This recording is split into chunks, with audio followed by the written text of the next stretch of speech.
1453 yılı. Konstantinopolis yanıyor. Bizans'ın 1000 yıllık surları çöküyor. İnsanlar kaçıyor, ağlıyor, dua ediyor. Her şey yanıyor. Altın, gümüş, sanat eserleri, kütüphaneler. Ama o kargaşanın ortasında bir grup keşiş altın değil, mücevheri değil, bir kitabı kurtarmak için birbirini eziyor. Peki, neden? Bu sorunun cevabını vermeden önce şunu sorgulamak lazım asıl. Siz hiçbir şeye bu kadar inandınız mı? Bir şeye o kadar inandın mı ki onun için her şeyini feda etmeye hazır olasın? İşte o keşişler tam olarak bunu yapıyordu. Çünkü ellerindeki kitap eğer gerçekse Hristiyanlığın temellerini yerle bir edecek, Yahudiliği sarsacak ve İslam'ı doğrulayacaktı. O kitabın adı Barnabas İncili ve bu hikaye sadece bir kitabın hikayesi değil. Bu hikaye iktidarın, dinin, korkunun ve gerçeğin hikayesi. Hazır mısın? Çünkü bu uzun bir yolculuk. Kanala abone olmayı ve bildirimleri açmayı unutmayın. Milattan sonra yaklaşık 5. yıl Kıbrıs adası. Akdeniz'in ortasında güneşin yaktığı, zeytinliklerin kapladığı bu küçük ada ve burada varlıklı bir Yahudi ailesinin çocuğu dünyaya geliyor. Adı Yusuf ama tarihe Barnabas olarak geçecek. Bu isim Aramice'den geliyor. Bar oğul, Nabbas ya da Nebi peygamber, teselli eden yani tesellinin oğlu. Bu ismi ona verenler rastgele seçmemişti. Çünkü Barnabas gerçekten de insanlara teselli getiren, onları bir araya toplayan, kırık kalpleri onaran bir adamdı. Bunu göreceksin. Barnabas, Leviller soyundan geliyordu. Bu önemli bir detay. Leviller, İsrail'in 12 kabilesinden biriydi ve tapınak hizmetiyle görevlendirilmişti. Yani Barnabas, sıradan bir Yahudi değildi. Dini bir aileye, dini bir geleneğe mensuptu. Kutsal yazıları küçük yaştan itibaren ezberledi. Tevrat'ı biliyordu. Peygamberlerin sözlerini biliyordu. Ailesi onu eğitim için Kudüs'e gönderdi. Ve Kudüs'te dönemin en ünlü din alimlerinden birinin yanında ders aldı. Gamaliel. Gamaliel'i tanıyor musun? Bu isim önemli. Çünkü aynı Gamaliel'in yanında ders alan başka bir öğrenci daha vardı. Saul of Tarsus. Yani sonradan Pavlus olacak olan adam. Yani Hristiyanlığı dönüştürecek olan adam. Barnabas ve Pavlus çocukluktan itibaren aynı hocadan ders aldı. Aynı kitapları okudular, aynı ilahileri söylediler, aynı ayetleri ezberlediler. Ve sonra iki farklı yola girdiler. Şimdi burada bir saniye dur. Sen hiç hayatında o anı yaşadın mı? Bir insanla tanışırsın belki tesadüfen, belki bir arkadaşın sayesinde ve o insan seni kökten değiştirir. Dünyayı farklı görmeye başlarsın. Önceliklerin değişir. Neye değer verdiğin değişir. Barnabas için o insan İsa'ydı. Tam olarak nasıl tanıştıkları tarihe geçmemiş. Ama Barnabas İsa'nın çevresine girdi ve bu çevreden bir daha çıkmadı. Elçilerin İşleri kitabında Barnabas'tan 30'dan fazla yerde bahsediliyor. Bu bile başlı başına çarpıcı bir şey çünkü İncil'lerde çoğu isim bir ya da iki yerde geçerken Barnabas onlarca kez karşımıza çıkıyor. Kudüs'teki ilk Hristiyan cemaatine katıldı ve bir şey yaptı ki bu hareket ona olan güveni pekiştirdi, Kıbrıs'taki tarlasını sattı ve parayı cemaate bağışladı. Bunu oku tekrar, arazisini sattı, parasını verdi, ailesinden, memleketinden kopmayı göze aldı. İnsan bir şeye bu kadar inanmıyorsa bunu yapamaz. Şimdi hikayemizin en önemli kısmına geliyoruz. Pavlus'un dönüşümü. Saul of Tarsus yani Paulus başlangıçta Hristiyanların en büyük düşmanıydı. Onları zindana attırıyor, işkence ettiriyor, hatta ölümlerine göz yumuyordu. Ama sonra bir şey oldu. Şam yolunda anlatılanlara göre bir ışık gördü ve İsa'nın sesini duydu ve dönüştü. Ama kimse ona güvenmiyordu. Öyle mi olmaz? Adam dün sizi öldürüyordu, bugün ben de Hristiyanım diyor. İşte tam bu noktada Barnabas devreye girdi. Barnabas, Pavlus'u Kudüs'teki havarilere bizzat götürdü. Onu tanıttı, onun adına kefil oldu. Bu adam gerçekten değişti. Ben garanti ediyorum dedi. Barnabas olmasaydı Paulus Hristiyan cemaatine kabul edilmeyebilirdi. Paulus olmasaydı Hristiyanlık bugün tanıdığımız şekilde şekillenmeyebilirdi. Yani Barnabas farkında olmadan tarihi şekillendirdi. Sonra birlikte Antakya'ya gittiler. Birlikte Kıbrıs'a misyoner gezisi yaptılar. Birlikte Anadolu'yu dolaştılar. Birlikte kiliseler kurdu, insanları örgütlediler, öğrettiler. Ama giderek bir şeyler değişiyordu. Pavlus'un anlattığı İsa ile Barnabas'ın tanıdığı İsa arasındaki makas açılıyordu. Pavlus şunu söylüyordu. İsa, Tanrı'nın oğluydu. Tanrı ile eşitti. Günahlarımız için öldü. Ölümden dirildi. Ona iman etmek yeterli, Tevrat'ın kurallarına uymak gerekmez. Barnabas ise diyordu ki, ben İsa'yı bizzat tanıdım. O hiçbir zaman böyle bir şey iddia etmedi.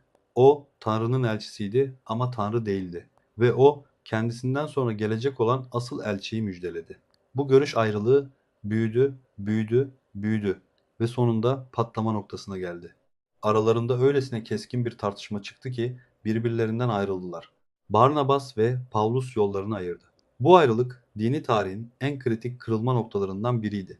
Çünkü Pavlus'un versiyonu galip geldi, Barnabas'ın versiyonu ise sessizce kenara itildi. Barnabas Kıbrıs'a döndü ve orada bir şey yaptı. Gördüklerini yazdı, duyduklarını yazdı. İsa'dan bizzat aldığı öğretileri yazdı. Sonradan tahrif edileceğini düşündüğü gerçekleri yazdı. Bu metin Barnabas İncili adıyla tarihe geçecekti. Peki ne yazıyordu bu kitapta? Önce boyutuna bakalım. Barnabas İncili diğer İncil'lerden çok daha uzun 222 bölümden oluşuyor. Olayların ayrıntıları, diyaloglar, öğretiler son derece detaylı anlatılmış. Şimdi içeriğine bakalım ve dikkatli oku. Çünkü her madde o döneme göre bir bomba niteliğinde. Birinci bomba İsa Mesih değil. Barnabas İncil'ine göre İsa beklenen Mesih değildi. Aksine İsa Mesih'in geleceğini haber veren bir peygamberdi ve o Mesih henüz gelmemişti. Bu iddia neden önemli? Çünkü Hristiyanlığın tüm yapısı İsa'nın Mesih olduğu inancı üzerine kurulu. Hristiyan kelimesi bile Latince Christus'tan geliyor, yani Mesih. Barnabas bunu reddediyordu. Yahudiler açısından ise farklı bir tablo var. Yahudiler zaten İsa'nın Mesih olduğuna inanmıyor. Bu anlamda Barnabas'ın iddiası onların teolojisiyle kısmen örtüşüyor ama Barnabas Mesih'in kim olduğu konusunda çok farklı bir şey söylüyor. İkinci bomba ise İsa çarmıha gerilmedi. Bu belki de kitabın en sarsıcı iddiası. Barnabas İncil'ine göre İsa çarmıha gerilmeden önce göğe alındı. Yerine ise Tanrı'nın ona ihanet eden Yahuda İskaryot'un yüzünü ve sesini verdiği rivayet ediliyor. Yani çarmıha gerilen, görünüşü İsa gibi olan Yahuda'ydı. Bu iddiayla birden yüzleşmek zor. Çünkü Hristiyan inancının merkezi tam olarak bu nokta. İsa'nın çarmıhı, ölümü ve dirilişi. Bunlar olmazsa Pavlus'un dediği gibi vaazımız boştur, imanınız da boştur. Peki İslam ne diyor? Kur'an-ı Kerim Nisa suresi 157. ayet. Oysa onu öldürmediler ve onu asmadılar. Fakat öyle zannettiler. Ve bu hususta ihtilafa düşenler kesinlikle şüphe içindedirler. Bu konuda zandan başka hiçbir bilgileri yoktur. Onu kesinlikle öldürmediler. Bu ayet ile Barnabas İncil'inin bu iddiası arasındaki örtüşme Müslüman alimlerin dikkatini yüzyıllardır çekiyor. Üçüncü bomba ve işte en büyük patlama Muhammed'in müjdelenmesi. Barnabas İncil'inde İsa öğrencilerine şunları söylüyor. Benden sonra Muhammed adında bir elçi gelecek. O gerçek dini tamamlayacak. O elçinin yolunu hazırlamak için ben geldim. Bu cümleler Hristiyan dünyası için kabul edilemez. Yahudi dünyası için şok edici. Müslüman dünyası için ise mucizevi bir doğrulama ve tam da bu yüzden bu kitap tehlikeliydi. Barnabas milattan önce 5. yüzyıl ile milattan sonra 61 arasında yaşadı. Tarihe göre Kıbrıs'ta taşlanarak öldürüldü. Elinde İncil'in bir kopyasıyla. Evet, elinde kitabıyla öldürüldü. Tabii Barnabas hakkında temel bilgimiz Yeni Ahit'teki Acts of the Apostles, Elçilerin İşleri kitabından geliyor. Bu yüzden tarihler asla net değil.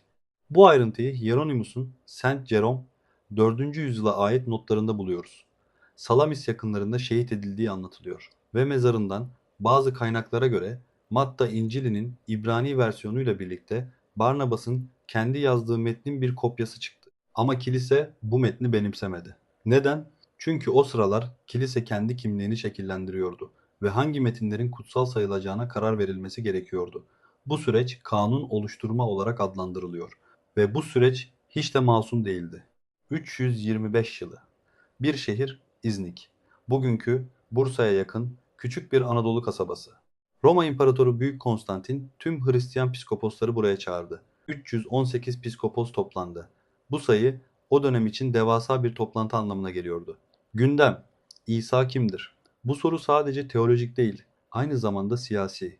Çünkü eğer İsa Tanrı ile eşit ve özdeşse, kilise Tanrı'nın yeryüzündeki temsilcisidir. Kilise Tanrı'nın temsilcisi ise imparatordan bile üstündür.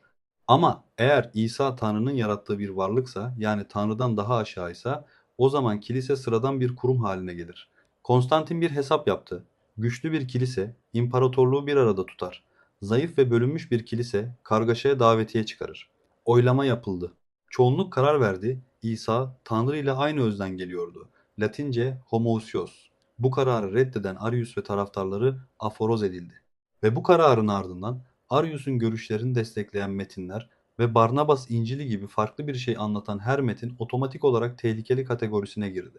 Kilise hangi kitapların okunacağına karar verdi. Diğerleri ya yakıldı, ya gömüldü ya da sıkı sıkıya saklandı. 382 yılı.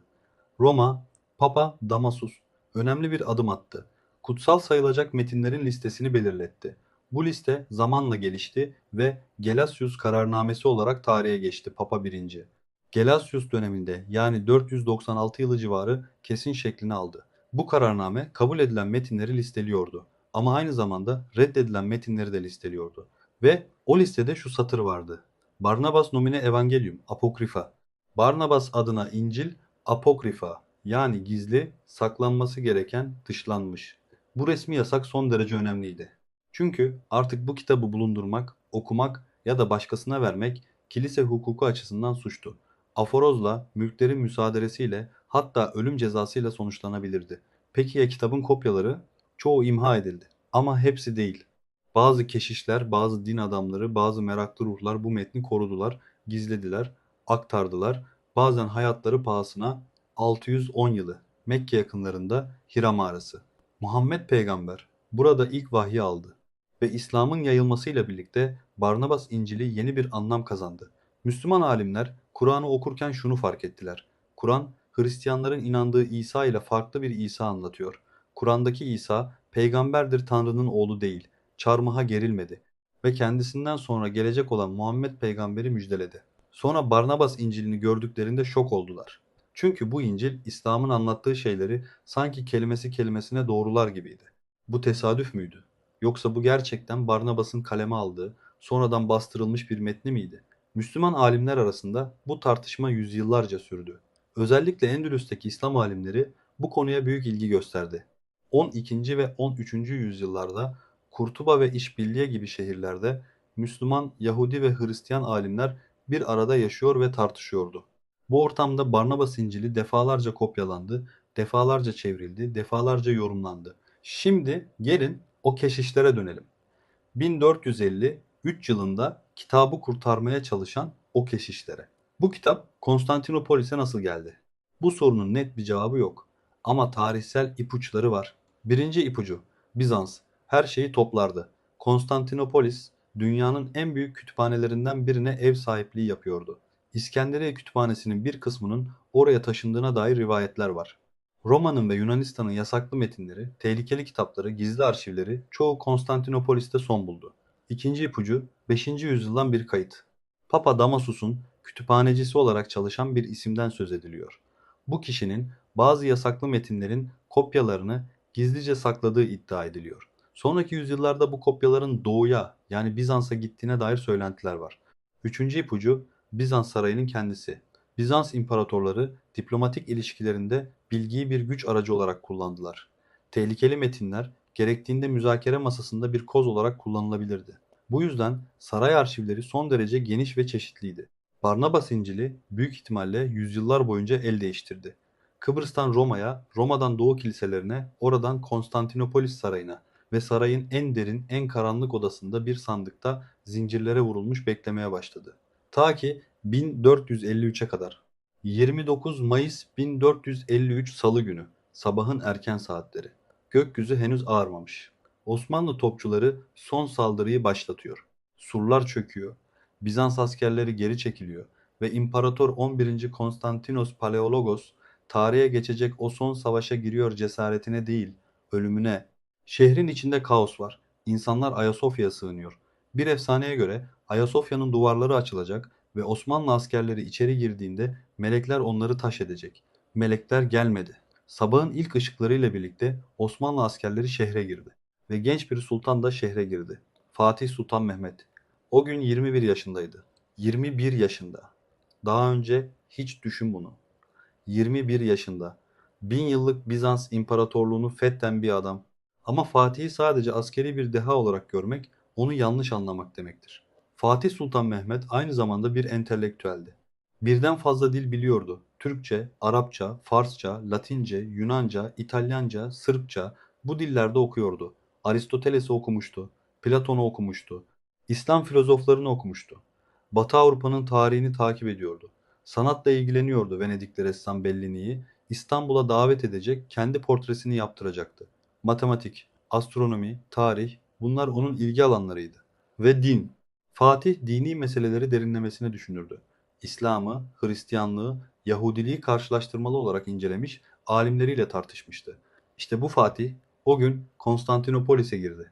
Fetihten sonra Fatih bir şey yaptı ki çoğu tarihçi bunu yeterince vurgulamıyor. Bizans sarayının kütüphanesini ve arşivlerini özel koruma altına aldı. Bu rastgele bir karar değildi. Konstantinopolis'in büyük kütüphaneleri Osmanlı kültür politikasının bir parçası haline getirildi. Fatih, Bizans bilginlerinin sarayda kalmalarına izin verdi. Onlarla konuştu, onlardan öğrendi. Yunanca metinleri tercüme ettirdi. Ama aynı zamanda daha spesifik bir şey arıyordu. Bu arayışın izlerini iki farklı kaynakta buluyoruz. Birinci kaynak, İtalyan tarihçi ve diplomat Giacomo Quirini'nin notları. Quirini, fetih sonrası Konstantinopolis'te bulundu. Notlarında şu ifadeye yer verdi. Sultan, sarayın arşivlerinde uzun saatler geçirdi. Tercümanlarına pek çok eski metni çevirdiği bildirildi. Bu metinlerin arasında dini içerikli yasaklı yazılar da bulunuyordu. İkinci kaynak ise Osmanlı Vakainamesi Hoca Saadettin Efendi'nin Tacüd Tevarih adlı eserinde Fatih'in dini araştırmalara büyük önem verdiğinden söz ediliyor. Farklı dinlerin kutsal metinlerini karşılaştırmalı olarak incelediği belirtiliyor. Ve işte burada bir keşişin itirafına geliyoruz. Fatih, fetihten sonra Rum Ortodoks Kilisesi'nin yönetimine özel bir statü tanıdı. Yeni patrik olarak Georgios Skolarios'u Gennadios II adıyla atadı. Bu ilişki Osmanlı'nın Rum toplumunu yönetme politikasının bir parçasıydı. Ama Fatih bu din adamlarıyla sadece siyasi konuşmuyordu. Onlara dini sorular da soruyordu. Tarihsel anlatımlara göre bu anlatımlar kısmen spekülatif olsa da tarihsel izlere dayanıyor. Bu görüşmelerden birinde yaşlı bir keşiş Fatih'e şunu söyledi. Büyük Sultan, sarayın en derin hazinesinde imparatorlar döneminden kalma kilitli bir sandık var. O sandıkta kilisenin yüzyıllardır sakladığı bir metin var. Bu metin kendi peygamberinizin geleceğini İsa'nın ağzından anlatan bir İncil. Fatih'in bu anda nasıl hissettiğini düşün. 21 yaşında. Dünyanın en büyük şehirlerinden birini yeni fethetti. Ve karşısında yaşlı bir keşiş ona belki tarihin en büyük sırrını fısıldıyor. O kitap bulundu ve Fatih onu eline aldı. Elimizdeki tarihsel bilgilere göre Fatih'in eline geçen kopya Yunancaydı. Fatih bu metni tercüme ettirdi. Muhtemelen Arapçaya, belki Türkçeye ve bu çeviriler saray hazinesine alındı. Ama hikaye burada bitmiyor. Kitabın batıya açılan kapısı çok ilginç bir şekilde açıldı. 1585 yılı civarı İtalya, Roma Katolik Kilisesi'nde görev yapan bir din adamı adı Fra Marino olarak geçiyor. Papa Sixtus'un kütüphanesinde gizlice dolaşıyordu ve bir rafta tozlu kitaplar arasında Latince bir metne rastladı. Başlığını okuyunca dondu. Irenaeus'un Barnabas İncili hakkındaki yazısı. Irenaeus, 2. yüzyılda yaşamış Hristiyan bir ilahiyatçıydı ve bu yazıda Barnabas İncil'ine atıflar yapılıyor. Bu İncil'in varlığından, içeriğinden söz ediliyordu. Fra Marino bu atıflar aracılığıyla Barnabas İncil'ine ilgi duydu ve sonunda nasıl elde ettiği tam olarak bilinmiyor. İtalyanca yazılmış bir kopyaya ulaştı. Bu kopya elden ele geçti. İspanyolcaya çevrildi ve 1738'de Hollanda elçisi Kramer İtalyanca kopyayı bir İtalyan din adamından hediye olarak aldı. Kramer'den Toland'a geçti. Toland'dan Eugene of Savoy prensine. Prens öldüğünde kütüphanesi Viyana'ya bağışlandı. Ve bugün bu kopya Viyana Ulusal Kütüphanesi'nde Codex 2662 numarasıyla kayıtlı duruyor. Bir kütüphanede, herkesin görebileceği bir yerde. Ama hala tartışmalı, hala gizemli. Bu noktada Vatikan'ın bu kitaba neden bu kadar sert tepki verdiğini anlamak lazım. Papa II. Pius 15. yüzyılın ortası Fatih Sultan Mehmed'e bir mektup yazdı. Bu mektup tarihte kayıtlı ve bu mektupta Papa Fatih'i Hristiyanlığa davet ediyor. Ama aynı zamanda şunları söylüyor. İslam ile Hristiyanlık arasındaki farkı küçük bir şeyin belirlediğini ve eğer Fatih Hristiyan olursa tüm Avrupa'nın ona boyun eğeceğini. Fatih bu mektuba cevap verdi mi? Hayır, en azından resmi olarak, ama özel yazışmalarda Vatikan arşivlerinden elde edilen bilgilere göre Papa'nın danışmanlarından biri şunu yazmış. Türk sultanının elinde tehlikeli dini metinler bulunduğu söyleniyor. Bu metinlerin yayılması her halükarda önlenmelidir. Dikkat et, sahte metinler demedi, tehlikeli metinler dedi. Bu ayrım önemli. Sahte bir şey çürütülür ve unutulur. Tehlikeli bir şey ise insanları etkiler, insanları dönüştürür, insanları sorgulatır. Vatikan'ın bu kitaptan korktuğu açık ve bu korku hala devam ediyor. Vatikan bugüne kadar Barnabas İncil'ini ne resmi olarak inceledi ne de hakkında resmi bir açıklama yaptı. Şimdi en zor soruya geliyoruz. Bu kitap gerçek mi? Ve bu soruya dürüst cevap şu: bilmiyoruz. Ama her iki tarafın da güçlü argümanları var. Sahte olduğunu savunanların argümanları: birincisi dil sorunu. İtalyanca kopyada Orta Çağ Venedik lehçesine ait ifadeler var. Birinci yüzyılda bu ifadeler yoktu. Bu mevcut kopyamızın en erken 14 ila 15. yüzyılda yazıldığına işaret ediyor. İkincisi Dante bağlantısı. Kitabın bazı bölümleri Dante'nin 13. yüzyılda yazdığı İlahi Komedya'daki ifadelerle neredeyse aynı. Eğer bu doğruysa kitap kesinlikle Dante'den sonra yazılmış demektir. Üçüncüsü tarihsel yanlışlar. Kitapta İsa döneminde Celile'nin bir Roma eyaleti olduğu söyleniyor. Oysa o dönemde Celile doğrudan Roma yönetimi altında değil, Herodes Antipas'ın yönetimindeydi. Bu tür tarihsel hatalar eserin bir görgü tanığı tarafından değil, sonradan yazılmış olabileceğini düşündürüyor. Dördüncüsü İslami terminoloji. Kitapta Ramazan gibi İslam geleneğine ait kavramlar kullanılıyor. Bu kavramlar 1. yüzyılda mevcut değildi. Bu da metnin İslam'ın doğuşundan sonra yazıldığına işaret ediyor. Gerçek olduğunu savunanların argümanları ise: birincisi erken dönem atıflar. 2. yüzyılda yaşayan kilise babası Irenaeus ve diğer bazı erken dönem yazarlar Barnabas'ın bir İncil kaleme aldığından dolaylı olarak söz ediyor. Bu atıflar birbirinden bağımsız kaynaklarda geçiyor, yani koordineli bir sahtekarlık değil gibi görünüyor. İkincisi orijinalle kopya meselesi. Elimizdeki metin muhtemelen orijinal değil. Asırlarca el değiştiren, farklı dillere çevrilen, farklı kültürlerin süzgecinden geçen bir metin doğal olarak anakronizmler ve çeviri hataları içerebilir. Ama bu orijinalin var olmadığını kanıtlamaz. Üçüncüsü bağımsız teolojik yapı. Eğer bu kitabı birisi İslam'ı doğrulamak için sahte olarak yazmış olsaydı, İslami terminolojiyi çok daha sistematik ve açık kullanırdı. Oysa kitabın teolojik yapısı Kur'an'dan bağımsız bir gelenek izliyor gibi görünüyor. Bazı noktalarda Kur'an ile bile çelişiyor ki bu da kasıtlı bir sahtekarlıkta beklenmezdi. Dördüncüsü Orta Doğu kopyaları meselesi. Bazı Arap tarihçiler 9. ve 10. yüzyıllarda Barnabas İncil'ine ait parçaların Arapça el yazmalarında göründüğünden söz ediyor. Eğer bu doğruysa metnin kökleri İtalyanca kopyamızdan çok daha eskiye uzanıyor olabilir. Peki, akademinin son noktası ne? 2014 yılında Oxford'dan teolog Jean Josten, Journal of Theological Studies'de kapsamlı bir makale yayımladı. Sonucu şuydu: mevcut İtalyanca kopya, muhtemelen 14. veya 15. yüzyılda Müslüman-Hristiyan diyaloğunun yoğun yaşandığı bir ortamda hazırlanmış. Ama bu, daha eski bir orijinalin varlığını tamamen dışlamıyor. Yani bilim insanları bile net bir cevap veremiyor. Ve belki de bu belirsizlik, bu kitabın gücünün bir parçası. 2012 yılı, Ankara. Türk medyası büyük bir haberle çalkalandı. Kaçakçıların elinden alınan, fındık ağacından yapılmış sayfalara altın mürekkepli Süryanice yazılar içeren bir kitap Barnabas İncili olarak ilan edildi. Televizyonlar birbirleriyle yarışıyordu. Gazeteler manşet attı. Sosyal medya patladı. Barnabas İncili bulundu. 1 milyar Müslümanın yaşadığı dünyada bu haber bomba etkisi yarattı. Ama akademisyenler birkaç saat içinde soğuk duş verdi. Birincisi Süryanice metin. Barnabas İncil'inin bilinen kopyaları İtalyanca ve İspanyolca. Süryanice bir versiyon akademik literatürde yok. İkincisi yazı tipi ve içerik. Uzmanlar incelediğinde metnin Barnabas İncili ile hiçbir ilgisi olmadığını gördü. Muhtemelen 16. ya da 17. yüzyıldan kalma bir tılsım kitabı ya da dua kitabıydı. Üçüncüsü değer meselesi. Bu kitap 40 milyon dolar eder haberleri dolaşıyordu. Uzmanlar güldü. Gerçek Barnabas İncili kopyaları kütüphanelerde halka açık. Bu olay çok şey gösterdi. İnsanlar bu kitabı bulmak istiyor. İnançları ne olursa olsun bu kitabın varlığı onları büyülüyor. Hristiyanlar için bir tehdit, Müslümanlar için bir doğrulama, Yahudiler için bir bulmaca, akademisyenler için bir gizem ve bu büyülenme kitabın gerçek ya da sahte olmasından bağımsız bir şey anlatıyor. İnsanlar gerçeği arıyor. Şimdi gelin bu kitabı 3 farklı gözden görelim. Çünkü bu hikaye bakış açısına göre tamamen farklı bir anlam kazanıyor. İslam'ın gözünden.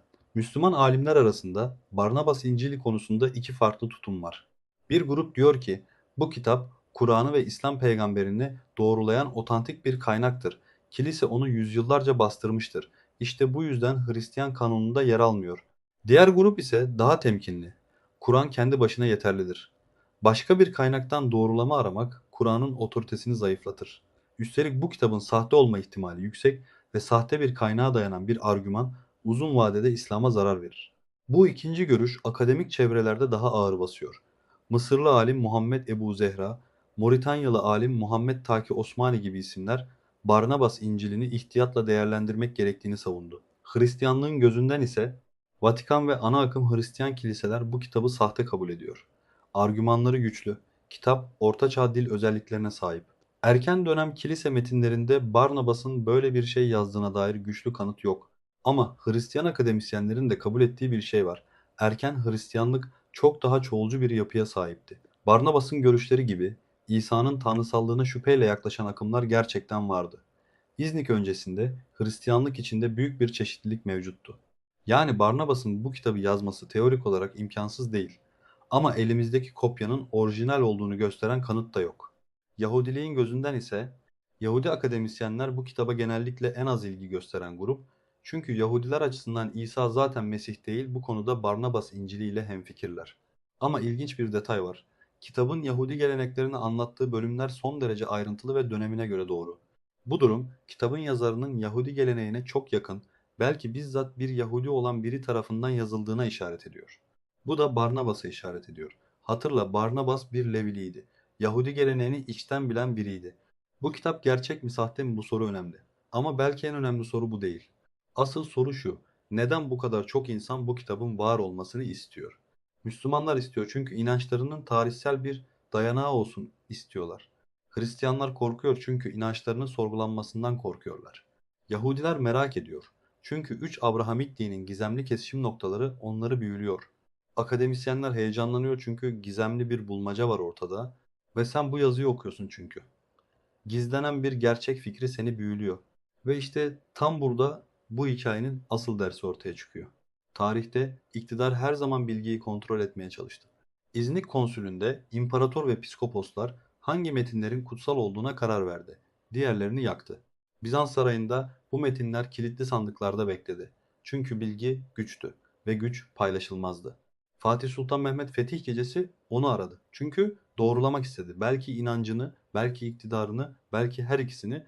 Papa onu tehlikeli diye nitelendirdi. Sahte değil, tehlikeli. Çünkü tehlikeli olan şey insanların sormaya başlamasıydı.